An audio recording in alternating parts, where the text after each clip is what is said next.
میرے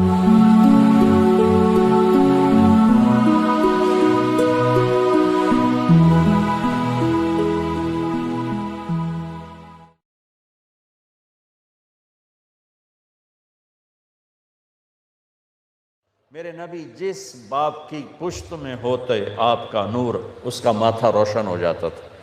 اس سارے سلسلے کو اتنا اللہ نے پاک بنایا کہ اللہ کے نبی نے فرمایا کہ میں اپنے باپ عبداللہ سے آدم تک میرے کسی باپ نے بدکاری نہیں کی، پاک دامن، کسی نے بدکاری نہیں کی، پاک دامن۔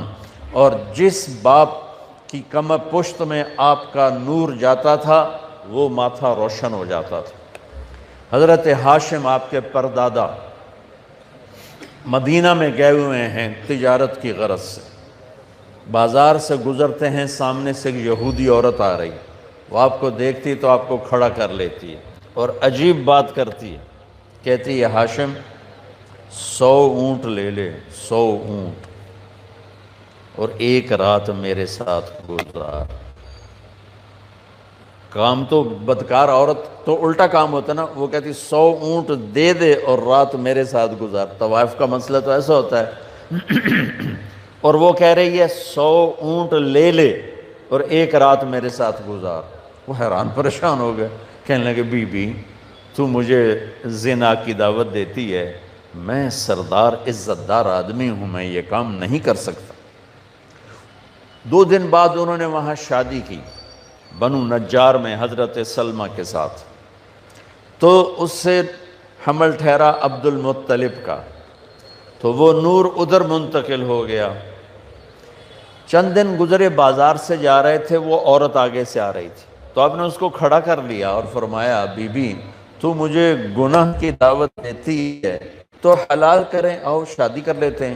تو اس نے یوں دیکھا اور کہنے لگی ہاشم مجھے غلط نہ سمجھنا، میں کوئی بازاری عورت نہیں ہوں، عزت دار ہوں، میں نے جو تمہیں رات کی پیشکش کی تھی وہ تیرے ماتھے پر آخری نبی کا نور تھا، میرا جی چاہ وہ امانت میرے پیٹ میں آ جائے، پر وہ تو سلمہ لے گئی، جاؤ مجھے کوئی حاجت نہیں ہے۔ یہ واقعہ آپ کے باپ کے ساتھ پیش آئے۔ حضرت عبداللہ بازار میں تشریف لے جا رہے ہیں تو ایک عورت نے آپ کو دیکھا تو کہنے لگی عبداللہ تیری جان بچانے میں 100 اونٹ لگے تھے، تو وہ 100 اونٹ میں دیتی ہوں اور تم ایک رات میرے ساتھ گزار لو۔ جو پیشکش دادے کو ہوئی وہ پوتے کو ہوئی۔ 100 اونٹ تیری جان بچانے پہ لگے تھے۔ وہ جان بچانے پہ کیسے لگے تھے؟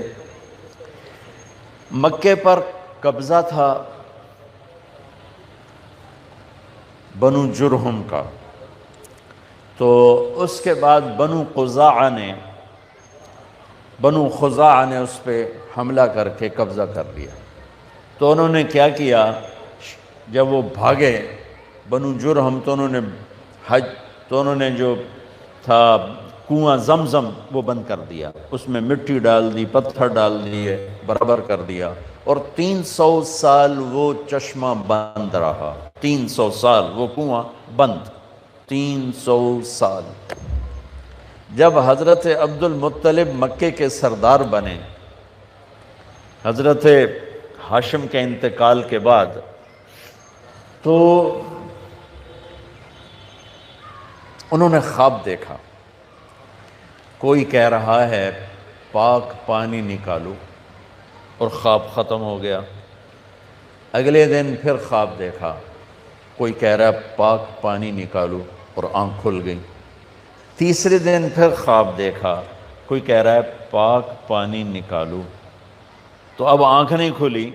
آپ نے خواب میں پوچھا وہ پاک پانی کیا ہے، کدھر ہے؟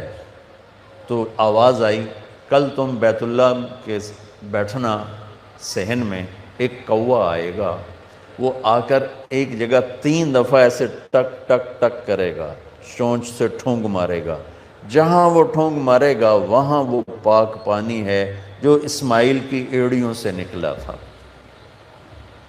آنکھ کھل گئی۔ صبح انہوں نے سرداروں کو اکٹھا کیا اور کہا بھائی میں نے یہ خواب دیکھا ہے، تو نہ صبح ہوئی تو جا کے بیٹھ گئے بیت اللہ میں، تو بالکل کوا آیا بیٹھا اور 3 دفعہ ٹک ٹک ٹک اور اڑ گیا۔ تو انہیں فوراً اپنے خاندان کو اکٹھا کر کے کہا کہ وہ جو ابراہیم علیہ السلام کا زمزم کھلا تھا اور اسماعیل کے پیڑیوں سے نکلا تھا کنواں، وہ یہاں ہے، آؤ اس کو کھو دیں۔ تو وہ سارے کہنے لگے 300 سال لگ ٹپ گئے، پہاڑی کنواں کتھے رہ گیا بابا، ایک کم آپا کولو نہیں ہوندا۔ انہوں نے کہا تم کرو نہ کرو، میں نے تو خواب دیکھا ہے، مجھے کرنا ہی کرنا ہے۔ تو انہوں نے اپنے بیٹے کو لے کر نہ کام شروع کر دیا۔ اس وقت ان کے صرف ایک بیٹے تھے، ان کا نام ہے حارث۔ اب 2 پیو پتر اگو پتھراں نال واسطہ لڑ کدالاں نال تھک پے۔ ایک دن تھک ہار کے بیٹھے تو کہنے لگے وہ بھی کوئی سردار ہے جس کی اولاد نہ ہو۔ ہمارے یہاں تو ہے نا کم بچے خوشحال کرانا، میں کہتا ہوں نیک بچے خوشحال کرانا۔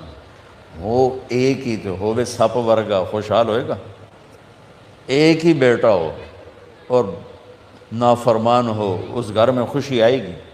اور 10 بچے ہوں اور فرما بردار ہوں، کتنی خوشی ہوگی؟ کم بچے خوشحال کرانا نہیں، نیک بچے خوشحال کرانا۔ چھوٹا خاندان زندگی آسان ہے، سارے تو انہوں بیوقوف بنا رہے ہیں۔ چھوٹے خاندان سے زندگی آسان نہیں ہوتی، نیک خاندان زندگی آسان۔ ان کی اپنی نسل ہو گئی ہے ختم، جو کہ اللہ نے مجھے بہت پھرایا ان مغربی ملکوں میں۔ 1000 گاڑیاں گزرے نا، گاڑیاں 1000، تو کسی ایک میں کوئی بچہ نظر آتا ہے؟ شاید ہی کبھی میں نے 2 بچے کسی گاڑی میں دیکھے ہوں۔ تم صبح دیکھنا رکشاں تے ساڑے بچیاں دا کی حال ہوندہ ہے۔ ماشاءاللہ گاڑی کی ڈگی میں بھی بچے بیٹھے ہوتے ہیں، اور ڈرائیور کے دائیں بائیں 5 بیٹھے ہوتے ہیں۔ وہ سارے ہمارے جو رکشہ ڈرائیور ہیں، یہ وہ کیا تھا، وہ موت کا کھو، یہ اس کے ڈرائیور ہیں سارے۔ 20 بچے ہمارے رکشے میں جا رہے ہوتے ہیں، ڈگی میں جا رہے ہوتے ہیں۔ ان کی نسل ہو گئی ہے ختم، وہ ہماری ختم کرنا چاہتے ہیں۔ کم بچے خوشحال گھرانا، یاد رکھنا، نیک بچے خوشحال گھرانا، نیک بچے خوشحال گھرانا، کم بچے نہیں، نیک بچے خوشحال گھرانا۔ خوش قسمت ہیں وہ ماں باپ جن کو اللہ نیک اولاد دے، زیادہ دے۔ کہنے لگے وہ بھی کوئی سردار ہے جس کی اولاد نہ ہو۔ اگر اللہ نے مجھے 10 بیٹے دیے، ایک کو اللہ کے نام پہ ذبح کر دوں۔ اللہ نے 10 کے 15 دے دیے۔ جب وہ سارے جوان ہو گئے تو ان کو اکٹھا کر لیا کہ دیکھو بچوں، میں نے قسم اٹھائی تھی کہ جب مجھے اللہ نے 10 دیے تو ایک کو ذبح کروں گا، اب تم 15 ہو، تم تیار ہو ذبح ہونے کے لیے؟ تو ذرا فرما برداری کا حال دیکھو، زمانہ کفر ہے، زمانہ ہماری اولاد تو ہمیں پانی پلا کے راضی نہیں ہے، اور وہ زمانہ کفر ہے، اور کہتے ہیں ابا جس کا ہاتھ پکڑے گا وہ ذبح کے لیے تیار، ذبح کے لیے۔ تو انہوں نے فرمایا کہ نہیں، میں نا قرآن اندازی کروں گا۔ تو انہوں نے سب کے نام لکھ کر نا قرآن ڈالا، تو قرآن نکلا حضرت عبداللہ کا، میرے نبی کے والد محترم، اور یہ سب سے زیادہ پیارے تھے آپ کو، عبد المطلب کو دل ان کا مٹھی میں آ گیا، لیکن سرداری کی شان اور سرداری بول، انہوں نے چھری اٹھائی اور کھڑے ہو کے یہ دیکھا تو مکے میں کوہرام مچ گیا، عورتیں آ گئیں، عرب سردار آ گئے۔ ایک عرب سردار بیچارے کو ایمان تو نصیب نہ ہوا، ان کے بیٹے بہت بڑے صحابی بنے، عمر بن عاص بن وائل۔ تو عاص بن وائل وہ سامنے آ گیا، کہنے لگا عبد المطلب یہ کام نہیں ہوگا۔ تو عبد المطلب فرمانے لگے یہ کام ہوگا، یہ سردار کا بول ہے، یہ پورا ہوگا۔ تو عاص بن وائل کہنے لگے تیرے اگو کیڑا کمی کھلوتا، وہ بھی سردار کھلوتا ہے، میں یہ کام نہیں ہونے دوں گا۔ تو وہاں جھگڑا شروع ہو گیا، سارے مکے والے عاص بن وائل کے ساتھ ہو گئے، عبد المطلب تنہا رہ گئے۔ پھر کہنے لگے بس پھر ایک شرط ہے کہ وہ نجران میں جو ایک کاہنہ ہے قطبہ، وہ اگر کہہ دینا کہ اس کو چھوڑ دو تو چھوڑوں گا، ورنہ میں اسے ذبح ہی کروں گا۔ تو مکے کے سورا مجمع، بہت بڑا مسارہ تو نہیں، بہت بڑا مجمع قریش کا، نجران کئی 100 میل دور ہے، وہ وہاں پہنچا اس کاہنہ کے پاس۔ نجومی ٹائپ لوگ ہوتے تھے، اس کو کاہنہ کہتے تھے۔ تو کہا بھائی یہ ہمارا مسئلہ ہے، اس کا باپ کہتا ہے میں نے ذبح کرنا ہے، ہم کہتے ہیں یہ کام ظلم نہیں ہونے دیں گے، تو اب بتاؤ ہم کیا کریں؟ تو اس نے بڑا عجیب فیصلہ دیا۔ اس نے کہا یہ بتاؤ جب تمہارے ہاں کوئی قتل ہو جاتا ہے تو قتل کا معاوضہ کتنا ہے؟ کہا جی 10 اونٹ، یعنی ایک آدمی کا کوئی عزیز قتل ہو جاتا ہے تو وہ بدلہ نہیں لیتا، کہتا مجھے معاوضہ چاہیے، تو کتنا دیتے ہو؟ کہا جی 10 اونٹ۔ تو اس کتبہ اس کاہنہ نے کہا تم ایسا کرو 2 پرچیاں لو، ایک پہ لکھو عبداللہ اور ایک پہ لکھو 10 اونٹ اور قرعہ ڈالو اور دیکھو کس کا نام نکلتا ہے۔ اگر عبداللہ کا نام نکلے تو پرچی پہ 10 اونٹ اور بڑھا دو، پھر بھی اگر عبداللہ کا نام نکلے تو 10 اونٹ اور بڑھا دو، جب تک عبداللہ کا نام نکلتا رہے تم پرچیوں پہ 10 بڑھاتے جاؤ۔